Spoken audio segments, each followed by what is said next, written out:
ಇನ್ನು ದಾವಣಗೆರೆಯ ಕೆಲ ಖಾಸಗಿ ಕಾಲೇಜುಗಳಲ್ಲೂ ಕೂಡ ಸಿಲಿಂಡರ್ ಸಮಸ್ಯೆ ಮಿತಿ ಮೀರ್ತಾ ಇದೆ. 3,000ಕ್ಕೂ ಹೆಚ್ಚು ವಿದ್ಯಾರ್ಥಿಗಳಿರುವಂತಹ ಕಾಲೇಜೊಂದರಲ್ಲಿ ಗ್ಯಾಸ್ ಇಲ್ಲದೆ ಸೌದೆ ಒಲೆಯಲ್ಲಿ ಅಡುಗೆ ತಯಾರಿ ಮಾಡ್ತಿದ್ದಾರೆ. ಪಲಾವ್, ಅವಲಕ್ಕಿ, ಅನ್ನ ಸಾಂಬಾರನ್ನ ಸೌದೆ ಒಲೆಯಲ್ಲಿ ಮಾಡಬೇಕಾದಂತ ಸನ್ನಿವೇಶ ಬಂದ್ಬಿಟ್ಟಿದೆ.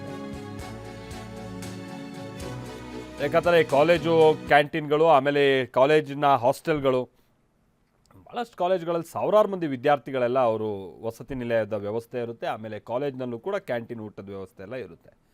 ಈಗ ಗ್ಯಾಸ್ ಸಿಲಿಂಡರ್ ಇಲ್ಲದೆ ಇರುವಂಥ ಕಾರಣಕ್ಕಾಗಿ ನಾವು ನೋಡ್ತಾ ಇದ್ದೀವಿ ನೋಡಿ, ಎಲ್ಲ ಪಾಪ ಇವರು ಎಷ್ಟು ವರ್ಷ ಆಗಿತ್ತೋ ಈ ಕೆಲಸ ಎಲ್ಲ ಮಾಡೋದು ಬಿಟ್ಟು ಈಗ ಮತ್ತೆ ಈ ಹಳೆ ಸೌದೆ ಒಲೆಗೆ ಅವರು ಮೊರೆ ಹೋಗಬೇಕಾದಂಥದ್ದು ಅನಿವಾರ್ಯತೆ ಇದೆ. ದೊಡ್ಡ ದೊಡ್ಡ ಕಡಾಯಿಗಳಲ್ಲೆಲ್ಲ ಹೇಗೆ ಬೇಯಿಸ್ತಾ ಇದ್ದಾರೆ ನೋಡಿ ಸೌದೆ ಒಲೆಯಲ್ಲಿ. ನಾವು ಪ್ರತಿನಿಧಿ ಬಸವರಾಜ್ ದೊಡ್ಡಮನಿ ಇದಕ್ಕೆ ಸಂಬಂಧಪಟ್ಟಂಗೆ ಒಂದು ವರದಿ ಕೊಟ್ಟಿದ್ದಾರೆ, ಬನ್ನಿ ನೋಡ್ಕೊಂಬೋಣ.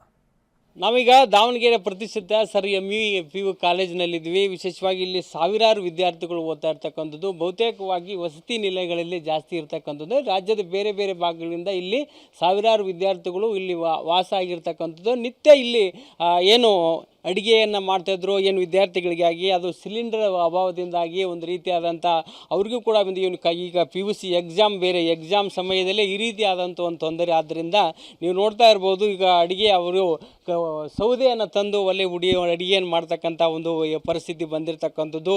ಮೇಲಾಗಿ ಬೆಳಗ್ಗೆ ಇಷ್ಟು ಇಡೀ ಒಂದು ವರ್ಷ ಏನು ಓದಿರ್ತಾರೆ ಮಕ್ಕಳು, ಅದು ಈಗ ಸದ್ಯಕ್ಕೆ ಪರೀಕ್ಷೆಯನ್ನು ಬರೀತಿರ್ತಕ್ಕಂಥದ್ದು. ಹೆಚ್ಚಾಗಿ ದಾವಣಗೆರೆಯಲ್ಲಿ ಈ ನೀಟ್ ಆಗಲಿ, ಈ ಮೆಡಿಕಲ್ ಇಂಜಿನಿಯರಿಂಗ್ ಸೀಟ್ಗಳು ಜಾಸ್ತಿ, ಅದಕ್ಕೊಂದು ಪರ್ಯಾಯ ಹೆಸರೇ ಸರ್ MU ಕಾಲೇಜ್ ಅನ್ನೋ ರೀತಿಯಲ್ಲಿ ಇಂಥ ಒಂದು ಸಂಸ್ಥೆಯಲ್ಲಿ ಇವತ್ತು ಏನು ಅಡುಗೆಗೂ ಕೂಡ ತೊಂದರೆ ಆಗಿರ್ತಕ್ಕಂಥದ್ದು. ಎಲ್ಲ ಅಡುಗೆ ಸಹಾಯಕರೆಲ್ಲ ಸೇರಿ ಇವತ್ತು ಸಿಲಿಂಡರ್ ಅಭಾವದಿಂದಾಗಿ ಒಂದು ಏನು ಸೌದೆ ಒಲೆಯನ್ನು ಹಾಕಿ ಅಡುಗೆಯನ್ನು ಮಾಡಿ ಮಕ್ಕಳಿಗೆ ಊಟವನ್ನು ಬಡಿಸ್ತಕ್ಕಂಥ ಕೆಲಸವನ್ನು ಮಾಡ್ತಾಯಿದ್ದಾರೆ.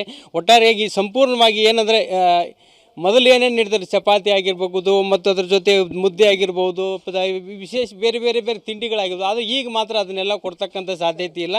ಈಗ ಕೆಲವು ತಿಂಡಿಗಳನ್ನು, ಕೆಲವು ಊಟಕ್ಕೆ ಅನ್ನ ಮತ್ತು ಇಂಥ ಪಲಾವನ್ನು ಕೊಡ್ತಕ್ಕಂಥ ಒಂದು ವ್ಯವಸ್ಥೆ ಜಾರಿಯಲ್ಲಿ ತೆಗೆದು, ಇದ್ರ ಬಗ್ಗೆ ನಮ್ಮ ಜೊತೆ ಮಾತಾಡಲಿಕ್ಕೆ ಇದರ ಡೈರೆಕ್ಟರ್ ಆದ ಪದ್ಮನಾಭರವರು ನಮ್ಮ ಜೊತೆ ಇದ್ದಾರೆ.